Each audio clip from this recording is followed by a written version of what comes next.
खरा हेले जति गंध नौ वर्षा हेले एते जोरे गंध होची आमे आ घरु बाहर पारुनु।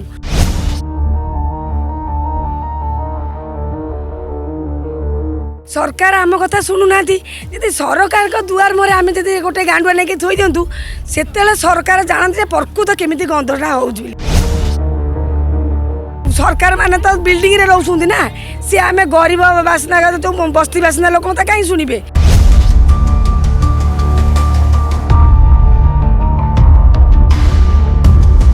हाँ कहला बा किए तो गुहारी बुझिया करना रोगी लोक भलिक रोगी ही मरीगलुणु केते गरीब लोक 3 लाख सारा पुआ केते सारी पुआ होता सब सार दे ए रोगर भलिक मरीजी ए ग्यास किए तो गुहारी बुझिलानी आ अलिया गदार आमको मारुचंदी आ कौनटा कुआड़े नहीं रखुनी कि कौट थय करनी मारुचंदी। आज्ञा अलिया बेसी दुर्गंध होची रही होनी कि किछि नहीं वर्षा दिन आसिलानी आउ आमे किमिति रहबु समस्त आसंती कहउछंती एमति प्रतिष्ठित होछंती है किछि नहीं आमे उठिबुनी एठू जेते जहा आसिले सुधा आमे एठी रही आपण तो जानछंती से सब आमे भी जानि पड़छ आमे सब चर्मरोग रे पीड़ित हो मला पर सब करिवे हो ए जो अलिया कथा गदु आपन गंध होछ ना मते तो गंध नै आपन गंध होछ किछि लोक भी तांको समर्थन दउछंती ता भितरे समर्थन दउछंती पैसा पतर नै कि ए कथाटा समाधान हे परनी के रही पाउ नांदे गैस फास होचे माने छोटो छ माने भयान होसंती ए कथा तो कहीं शुणु ना गंध तो होनी आम सल्यूशन कौन देबू सरकार निद भांगुनी दुआर मुहर पकेला पर गंध हेले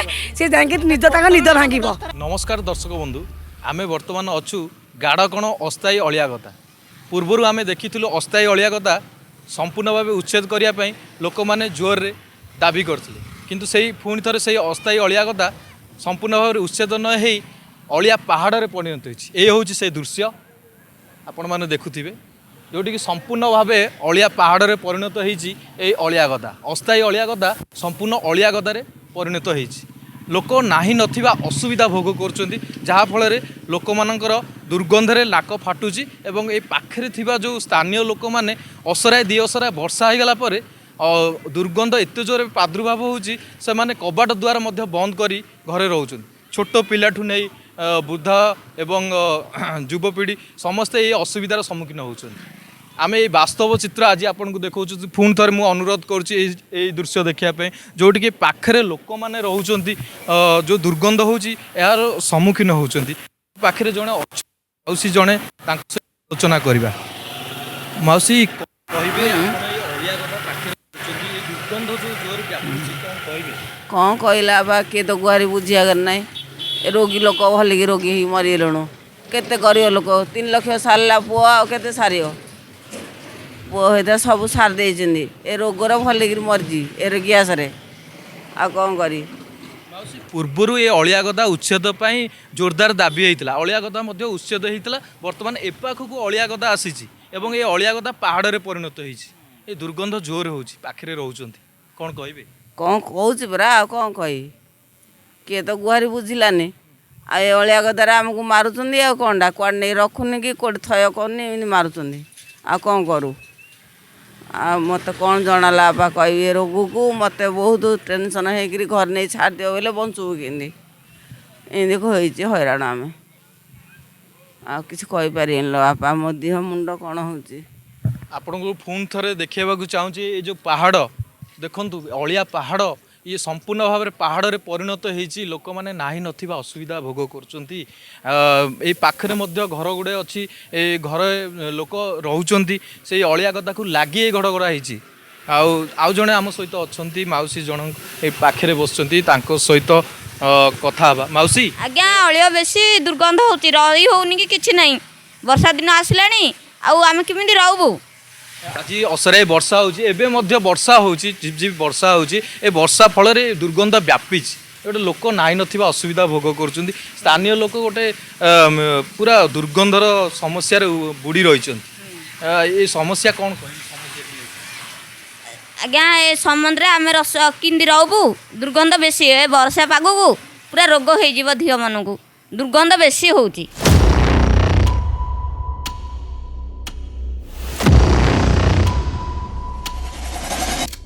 स्थानीय भौणी जड़े अच्छा प्रतिक्रिया रखा कौन कहते ये जो अलिया दुर्गंध गंध होची असराय दी असराय वर्षा हो गले जोरे गंध आस हाँ गंध तो आसुच निश्चय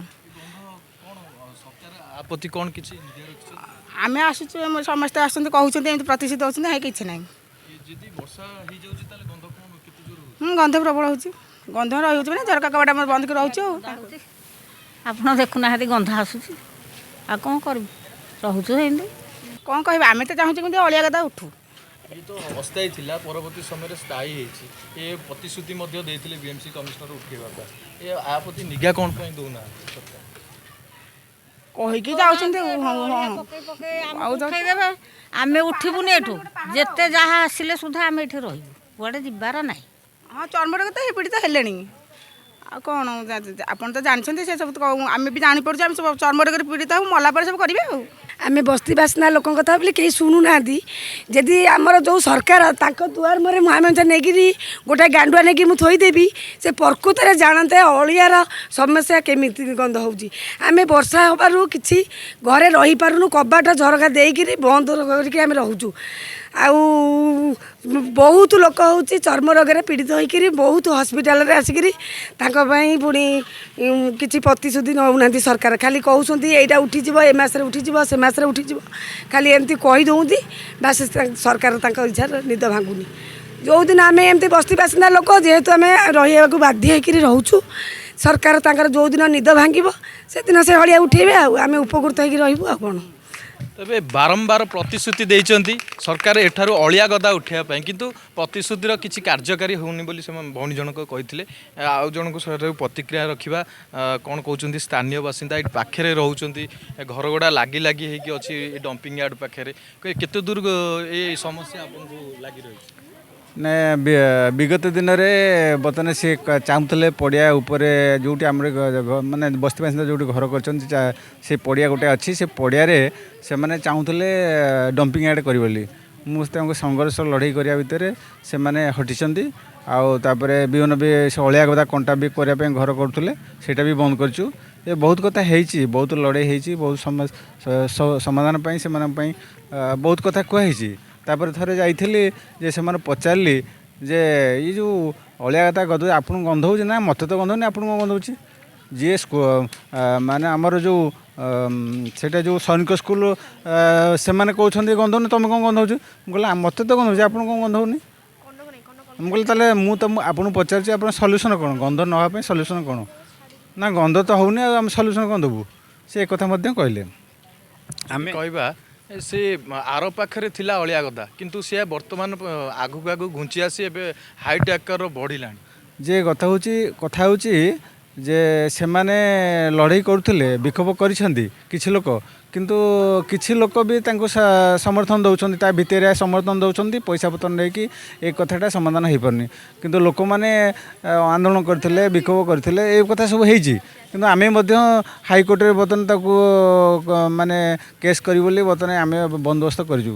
ଆଉ ଯଦି ସେମାନେ ଯଦି ନ ଉଠେଇବେ ତାର କେମିତି ସୁଚିନ୍ତା ହେବ, ସେଥିପାଇଁ ଆମେ ସଂଘର୍ଷ ଲଢ଼େଇ ଜାରି ରଖିବୁ ଏବଂ ଏହା ତା ସମାଧାନ ପାଇଁ ବ୍ୟବସ୍ଥା କରିବୁ। ତେବେ ସମସ୍ୟା ହେଉଛି ଏ ଯେଉଁ ବର୍ଷା ହେଇଯାଉଛି, ବର୍ଷା ହେଲା ଫଳରେ ଅଳିଆ ଦୁର୍ଗନ୍ଧ ଚାରିଆଡ଼େ ବ୍ୟାପୁଛି। ବର୍ଷା ହେବା ଦ୍ୱାରା କ'ଣ ହେଉଛି ନା ବିଭିନ୍ନ ପ୍ରକାର ବାୟୁ ପ୍ରଦୂଷଣ ହେଉଛି, ଆଉ ବିଭିନ୍ନ ପ୍ରକାର ରୋଗରେ ବି ଲୋକ ଶିକାର ହେଉଛନ୍ତି। ସେଇଠି ଗୋଟେ ଜଣେ ସେ ଅଳିଆ ଗଦା କରିବା ଦ୍ୱାରା ସେ ଧସେଇକି ବର୍ତ୍ତମାନ ସେ ପଥର ଭାଙ୍ଗିଥିଲା, ଯାହାଫଳରେ ଗୋଟେ ଲୋକ ଏଞ୍ଜୋର୍ଡ଼ ହେଇଥିଲେ। ସେମାନେ ଆସିକି କ'ଣ ତାଙ୍କର ଟ୍ରିଟମେଣ୍ଟ କରିଛନ୍ତି। ଏ କଥା ବହୁତ କଥା ସମସ୍ୟା ହେଇଛି, ତା ସତ୍ତ୍ୱେ ବି ସୁଦ୍ଧା ସେମାନେ କିଛି ଶୁଣୁନାହାନ୍ତି। କିନ୍ତୁ ଆମେ ଚାହୁଁଛୁ ବର୍ତ୍ତମାନ ତାର ବନ୍ଦ କରିବା ପାଇଁ, ଏହା ଗୋଟେ ଜୋରଦାର ଆନ୍ଦୋଳନ ହେବ। ଆଉ ଲୋକମାନେ ବର୍ତ୍ତମାନ ଆନ୍ଦୋଳନ କରିକି ବିକ୍ଷୋଭ ପ୍ରଦାନ କରିବେ ଏବଂ ସେ ହଳିଆ ହଟିବ। ତେବେ ବସ୍ତିରେ ଯେଉଁ ସମସ୍ୟା ଯେଉଁ ଉପୁଜିଛି, ଏଥିରେ ଛୋଟ ଛୁଆ ମଧ୍ୟ ସମ୍ମୁଖୀନ ହେଉଛନ୍ତି। ଆପଣ ଏ ଦୃଶ୍ୟ ଦେଖୁଥିବେ, ଲମ୍ବା ଲାଇନ୍ରେ ଏଠି ଘର ହେଇଛି, ଏଇ ଘର ସବୁ ଅଳିଆ ଗଦାକୁ ପାଖାପାଖି ଲାଗିଛି। ଆଉ ଏ ଅଳିଆ ଗଦାର ଦୁର୍ଗନ୍ଧ ବ୍ୟାପିବା ଫଳରେ ସ୍ଥାନୀୟ ଲୋକ ନାହିଁ ନଥିବା ଅସୁବିଧାର ସମ୍ମୁଖୀନ ହେଉଛନ୍ତି। ତେବେ ଆଉ କିଛି ଲୋକଙ୍କଠୁ ପ୍ରତିକ୍ରିୟା ରଖିବା। ଭାଇ କହିବେ, ଅଳିଆ ଗଦା ଯେଉଁ ଦୁର୍ଗନ୍ଧ ଆସୁଛି, ଏ ଦୁର୍ଗନ୍ଧରେ ପରିବେଶ ଦୂଷିତ ହେଉଛି, ଆକୁ ନେଇ କ'ଣ ହେଉଛି? ଖରାପ ବି ହେଉଛି ସବୁଆଡ଼େ।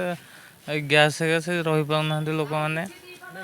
ବର୍ତ୍ତମାନ କଥା ହେଉଛି ଯେ ଅସରାଏ ବର୍ଷା ହେଇଗଲା ପରେ ଅଳିଆ ଗଦା ଦୁର୍ଗନ୍ଧ ଜୋର ହେଉଛି, ଅଧିକା ସ୍ମେଲ୍ ହେଉଛି, କେହି ରହିପାରୁନାହାନ୍ତି। ଗ୍ୟାସ୍ ଫ୍ୟାସ୍ ହେଉଛି, ମାନେ ଛୋଟ ଛୁଆମାନେ ବି ହଇରାଣ ହେଉଛନ୍ତି। ଏ କଥା ତ କେହି ଶୁଣୁନାହାନ୍ତି। ଆଉ କ'ଣ ବହୁତ ପାଖାପାଖି ଅଞ୍ଚଳରେ ପାଖାପାଖି କେତେ ଘର ଅଛି ଯାହା ଅଳିଆ ଗଦାର ସମ୍ମୁଖୀନ ହେଉଛନ୍ତି? ଏମିତି କହିବାକୁ ଗଲେ ସେଇ 5,000 ଘର ଅଛି। ଆଉ ସ୍ଥାୟୀ ସମସ୍ୟାର ସମାଧାନ ହେଇଯାଆନ୍ତା ତାହେଲେ ଆପଣ କେମିତି?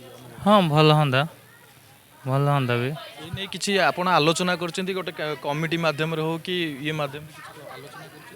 ନା ସେମିତି ତ କିଛି ନାହିଁ, କରିବାକୁ ଚାହିଁଲେ ବି କ'ଣ ହେବ, କିଛି ତ ଲାଭ ନାହିଁ। ଏମିତି ଆଗରୁ ବି କେତେ କହିଲେଣି, ଆଗରେ ବି ହେଉଥିଲା ସୈନିକ ସ୍କୁଲଠି ବି କେତେ ଭିଡ଼ାଭିଡ଼ି କହିକି ଏ ବିଷୟରେ, କିନ୍ତୁ ହେଇପାରିଲା ନାହିଁ। ସମାଧାନ ସରକାର କରିବ ନା କିଏ କରିବ? ଅଳିଆ ଯୋଉ ଜାଗାରେ ଥିଲା କି ବର୍ତ୍ତମାନ ଏଇଠି ଆମର 19 ଘର ନିରୁଗୁଡ଼ି ବସ୍ତିର 19 ଘର, ପ୍ରାୟ ଲୋକ ଥିବେ କେତେ ଯାହାହେଲେ 6,000 ଲୋକ ଛୋଟ ବଡ଼ ହିଁ ଥିବେ। ବେଳେ ତ ମିଡ଼ିଆ ଭାଇ ଆମର ଆସୁଛନ୍ତି, ଆମେ ସବୁବେଳେ କମ୍ପ୍ଲେନ୍ କରିଚାଲୁଛୁ, ଅଳିଆ ବହୁତ ଗନ୍ଧ ହେଉଛି। ଯାହାଫଳରେ କି ଖରା ହେଲେ ଯେତିକି ଗନ୍ଧ ନେଉଛି, ବର୍ଷା ହେଲେ ଏତେ ଜୋରେ ଗନ୍ଧ ହେଉଛି, ଆମେ ଆଉ ଘରୁ ବାହାରି ପାରୁନୁ। ସବୁବେଳେ ଛୁଆ ପିଲାଙ୍କୁ ଆମେ କବାଟ ଝରକା ଦେଇକରି ବନ୍ଦ କରିକି ରଖୁଛୁ। ସରକାର ଆମ କଥା ଶୁଣୁନାହାନ୍ତି। ଯଦି ସରକାରଙ୍କ ଦୁଆର ମୁହଁରେ ଆମେ ଯଦି ଗୋଟେ ଗାଣ୍ଡୁଆ ନେଇକି ଥୋଇ ଦିଅନ୍ତୁ, ସେତେବେଳେ ସରକାର ଜାଣନ୍ତି ଯେ ପ୍ରକୃତ କେମିତି ଗନ୍ଧଟା ହେଉଛି ବୋଲି। ଆମେ ଗରିବ ଲୋକ ବୋଲି, ବସ୍ତି ବାସିନ୍ଦା କଥା ବୋଲି ଆମ କଥା ଶୁଣୁନାହାନ୍ତି।